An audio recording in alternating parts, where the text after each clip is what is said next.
We jump in to a litter of Yorks here, and have 3 litters of Yorks in this last particular sale. And some people have asked, why did you make them so young? We had a litter of Yorks out of Lindsay there, our foundation sow.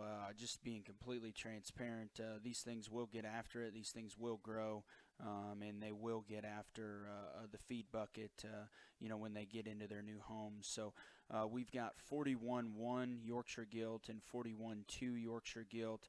Again, a little bit of a size difference. Their pedigree would read walks alone, leaps and bounds, gringo.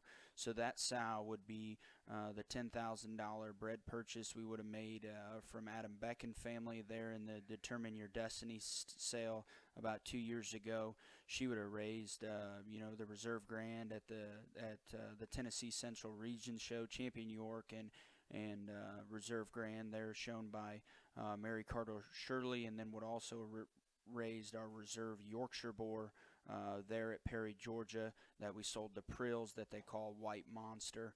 One that was highly talked about and very popular. Again, so 41-1 will be lot 9, and that's kind of the bigger gilt in this particular group, going towards the pool noodle there. And then 41-2 will kind of be the smaller, hairier gilt, if you will, that's a little closer to the screen. 41-1 is obviously the larger outline gilt of the two. We think her proportions are ideal from the side. Comes with an extra shot of feature. That's the great part about this particular sow. When you take her to just a little bit of feature, she really makes you look smart in the end, and one that's really neat to look at there in the sow lot. But stout featured gilt that is really, really good in terms of her proportions. Still got a really good head carriage, and still a three-dimensional Yorkshire gilt that can get out and travel. One that's obviously a little bit higher performing or a little bit larger outline, but those are some big appendages that can still get out and work. She's very good and very smooth in terms of her transitions. Awesome out of the backside of her shoulder, great at the top side of her hip, still level in terms of her tailhead, and you crawl in behind her and she doesn't disappoint in terms of being ultra square when she pulls away from you. So we like that lot 9, 41-1 quite a bit.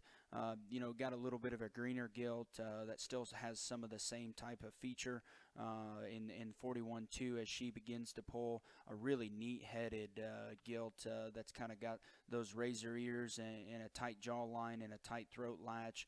Love her texture from the side in terms of her, just her skin and hair and body cavity. One, again, that we think is extremely comfortable as she moves across the turf here. Still level in her tailhead, still smooth in her transitions, maybe just a little bit farther behind the dash 1 gilt, if you will. But a pair of Yorkshire gilts that we're high on and we like quite a bit. It's out of a very, very deep litter, and at the same time, an investment we thought we had to make there from Adam Beck there a couple years back, and that sow has done an incredible job for us. But really high quality pair of Yorkshire gilts here. Lot 9 will be 41-1, kind of the bigger gilt, and lot 10, 41-2, will be the smaller one over there by the door.